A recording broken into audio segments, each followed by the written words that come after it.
% of British adults want the country to remain a monarchy. That's the finding of a poll out today, which is probably just as well, given the next 4 days will be wall-to-wall bunting, barges and beacons, and an expected 6 million of us will be throwing street parties to celebrate the Queen's Diamond Jubilee. It will be madness, quite literally. The pop veterans will be performing on top of Buckingham Palace during the Jubilee concert. Well, Jackie Long is outside the palace now, so what can we expect? Well, noise, as you can hear, they're still setting up here, and rain with 2 bank holidays in a row. What can we expect? There'll also be 4 days of painstakingly choreographed pomp and ceremony. If you look over here, this is the stage for Monday night's big concert. Sir Elton John, Sir Paul McCartney among those who will be performing. Now, it's estimated that around 2 million people will be actually leaving the country, perhaps Republicans among them, heading for the hills. But there will be many, many millions more watching and celebrating the first Diamond Jubilee in more than 100 years. Paper crowns and the chance to play King and Queen for a day, all in honour of the woman who's done it for real for 60 years. Their parents weren't even born when she came to the throne.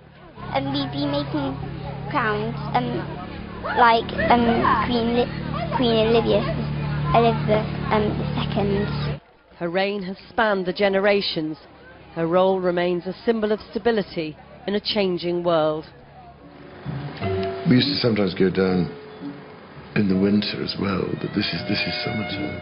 Home movies doesn't sound quite the right phrase when home is Buckingham Palace.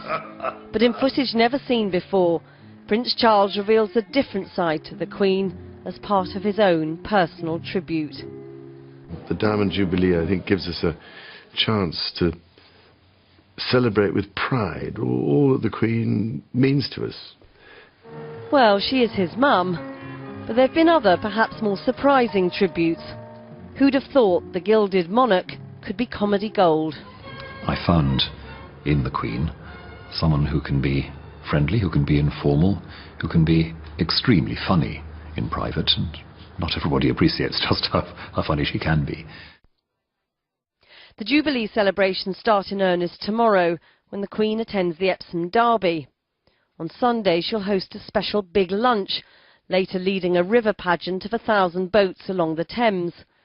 There'll be a concert in front of the palace and beacons lit across the country on Monday. And it draws to a close on Tuesday with a service of Thanksgiving at St Paul's Cathedral.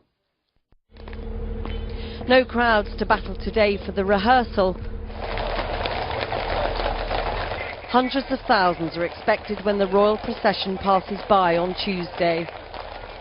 The hope is that as many people as possible are involved.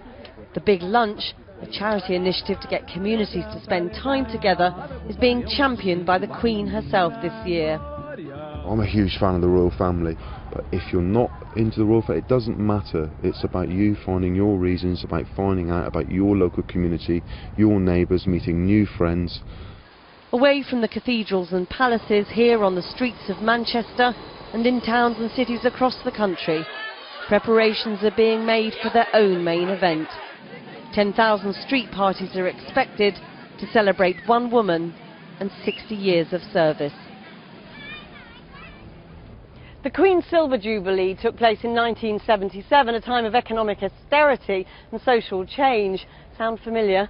This Jubilee is estimated to cost more than £1 billion, and there's lots riding on it to lift the country's spirits. But at this point, organisers are pretty confident that it will be successful.